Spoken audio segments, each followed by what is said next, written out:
Hello guys, आज की class में हम पढ़ेंगे assessment of growth and development. मतलब कि कुछ ऐसे जब बच्चा हमारा इस एक्सटर्नल इन्वायरमेंट में आ जाता है उस टाइम पे हम जब बच्चे का असेसमेंट करते हैं तो उस टाइम पे हम बच्चे का क्या क्या देखते हैं।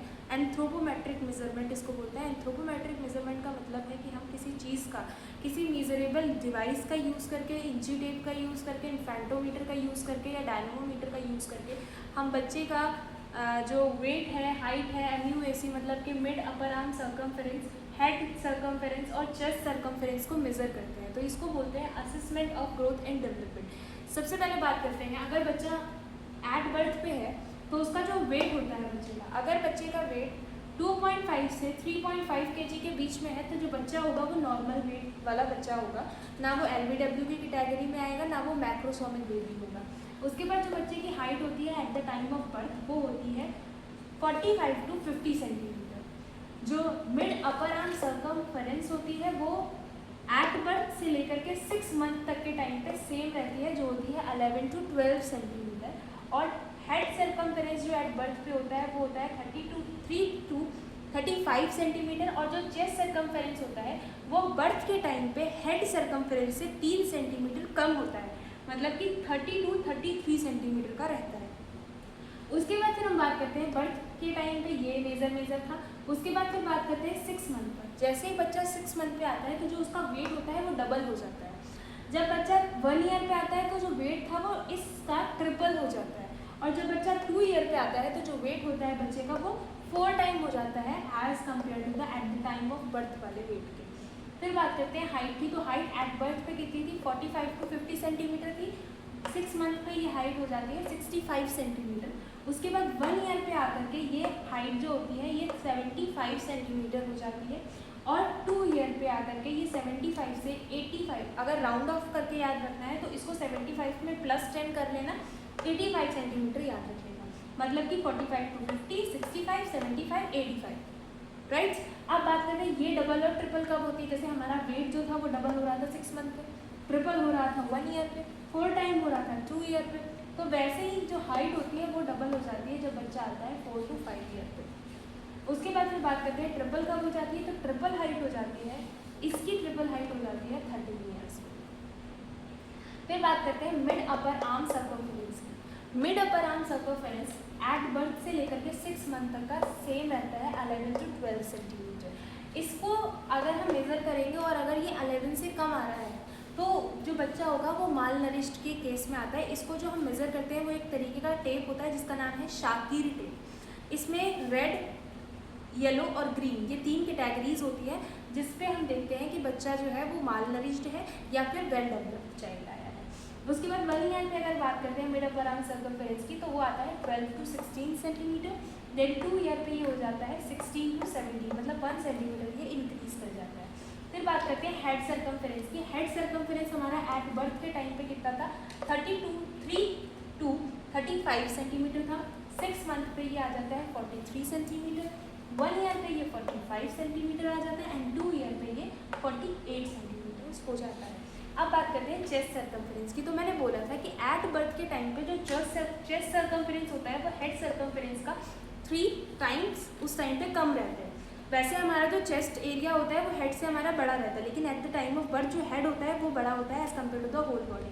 तो हेड सर्कमफेरेंस ज़्यादा था और चेस्ट सर्कमफेरेंस 3 कम होता है, मतलब 30 to 33 के बीच में रहेगा सेंटीमीटर्स में।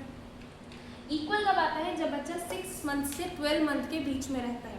6 to 12 मंथ मतलब कि 1 ईयर तक का जो बच्चा होता है तब ये इक्वल हो जाता है हेड सर्कमफेरेंस के। जितना हेड सर्कमफेरेंस होगा उतना ही चेस्ट सर्कमफेरेंस होगा। कब? 6 मंथ to 12 मंथ पे।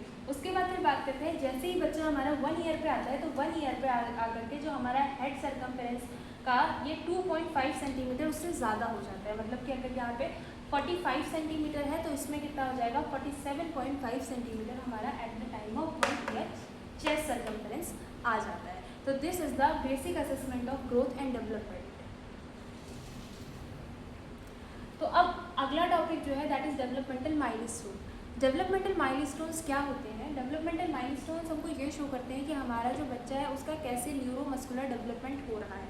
न्यूरोमस्कुलर का मतलब ब्रेन का डेवलपमेंट, और ब्रेन के साथ मसल्स का जो कोऑर्डिनेशन है उनका डेवलपमेंट धीरे धीरे कैसे कैसे हो रहा है। जो डेवलपमेंटल माइलस्टोन्स होते हैं उनको फैक्टर कौन कौन से अफेक्ट करते हैं वो भी मैंने बता दिया था। जो जेनेटिक फैक्टर्स हैं, इन्वायरमेंटल फैक्टर्स हैं, जो न्यूरोमस्कुलर डेवलपमेंट हो रहा है, रेस है, सेक्स है, ये सारी चीज़ें जो होती हैं ये डेवलपमेंटल माइलस्टोन्स को भी अफेक्ट कर सकती है। अब जो मेन डेवलपमेंटल माइलस्टोन्स हैं, जो MCQs में आता है ये क्वेश्चन, कि जैसे पूछ लेगा पेपर में कि control bladder and bowel movements, तो at day time, at night time, उसके लिए ऑप्शंस में दे रखा होगा 1 ईयर, 2 ईयर, 3 ईयर, 4 ईयर, उस पर आपको एक पे ऑप्शन पे टिक करना होगा। लेकिन अगर आपको पूरा डेवलपमेंटल माइलस्टोन्स का पूरा एक टॉपिक अलग से पढ़ना है तो उसके लिए आप मुझे कमेंट करके बता दीजिएगा, मैं नेक्स्ट वीडियो में उसको बना दूँगी। लेकिन अभी जो आज हमको मेन टॉपिक्स पढ़ने हैं, इसमें डेवलपमेंटल माइलस्टोन में कौन कौन से मेन पॉइंट्स होते हैं जिस पे क्वेश्चन आ सकता है पेपर में एज अ MCQ के फॉर्म में, तो वो ये होता है। सबसे पहले है कि बच्चे की फर्स्ट सोशल स्माइल कब आती है।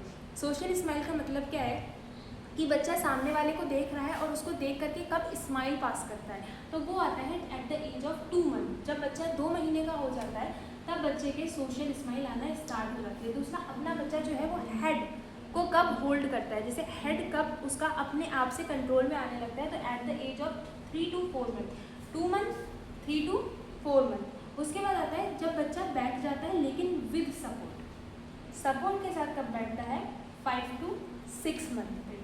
उसके बाद विदाउट सपोर्ट के कब बैठने लगता है, तो 7 to 8 मंथ। अब इसमें एक सीक्वेंसिंग है। सब लोग कहते हैं कि मुझे डेवलपमेंटल माइलस्टोन्स याद नहीं होते, लेकिन अगर मेजर की बात करूँ तो सोशल स्माइल कब आ रही थी, 2 मंथ पे आ रही थी। फिर हेड होल्डिंग कब आया, 3 to 4 मंथ पे आया। उसके बाद सिटिंग विद सपोर्ट पे कब आया, 5 to 6 मंथ पे आया। और विदाउट कब आया, 7 to 8 मंथ पे आ गया। फिर बात करते हैं होल्डिंग ऑब्जेक्ट। किसी भी ऑब्जेक्ट को कब बच्चा होल्ड करने लगा, ग्रास्पिंग रिफ्लेक्स कब आया उसके अंदर, तो 5 to 6 मंथ पे आने लगा। 5 to 6 मंथ पे दो चीज़ें हो रही है। 5 to 6 मंथ पे एक तो बच्चा विद सपोर्ट बैठ रहा है और जो अपना ऑब्जेक्ट्स है उनको भी होल्ड कर पा रहा है। उसके बाद फिर 7 to 8 पे आते हैं, तो 7 to 8 में आते हैं transfer from one hand to other hand मतलब कि अगर बच्चे के ऑब्जेक्ट किसी एक हाथ में है तो उसको इधर से इधर या इधर से इधर ट्रांसफ़र कर सकता है at the age of 6 to 7 month. फिर बात करते हैं बच्चा जो है वो विद सपोर्ट खड़ा कब हो जाएगा, सपोर्ट के साथ वो खड़ा कब होता है, 9 मंथ। मतलब जब बच्चा अप्रॉक्स आ जाता है 1 ईयर के नज़दीक तब बच्चा विद सपोर्ट बैठता है। और जैसे ही वो बच्चा 1 साल का हो जाता है वो विदाउट सपोर्ट खड़ा होने लगता है। बच्चा दौड़ेगा कब, 18 मंथ का मतलब होता है 1.5 ईयर। उसके बाद आता है क्लाइंबिंग स्टेयर्स, मतलब कि 24 मंथ 2 ईयर्स पे। बाईसिलेबली वर्ड जैसे कि दादा, बाबा, मामा, पापा, तो ऐसे जो वर्ड्स होते हैं उनको कब बोलना स्टार्ट करता है, 8 to 9 मंथ में बोलना स्टार्ट करता है। स्टोरी, पूरी की पूरी स्टोरी कब बता देगा कि आज मेरे साथ स्कूल में ये हुआ, आज मेरे साथ स्कूल में ये हुआ। तो टोडलर की एज ग्रुप मैंने आपको लास्ट वीडियो में बताई थी, उसमें जो टोडलर की एज थी वो 3 ईयर, 1 to 3 ईयर की टोडलर की एज होती है। तो जब बच्चा टोडलर वाली स्टेज में रहता है उस टाइम पे बच्चा पूरी की पूरी स्टोरी बता देता है। और इसी 3 ईयर पे ही बच्चा अपना नेम, अपना जेंडर, ये सारी चीज़ें भी बच्चा at the age of 3 year पे बता देता है। फिर कंट्रोल ब्लैडर और बॉवल, मतलब कि जो एलिमिनेशन की प्रोसेस है, यूरिनेशन और डेफिकेशन, वो डे टाइम पे कब बच्चे, जैसे जब छोटे रहते हैं तो बेड वेटिंग बहुत जल्दी हो जाती है, तो उस पर कंट्रोल कब कर सकता है। डे टाइम की अगर बात करें तो एट द डे टाइम पे 2 ईयर पे कंट्रोल होना स्टार्ट कर देता है। और नाइट टाइम पे वो कब बताना शुरू करेगा कि उसे टॉयलेट जाना है या उसे पॉटी लगी हुई है, तो वो तब बताएगा जब बच्चा जो है वो 3 साल का हो जाएगा। Thank you so much.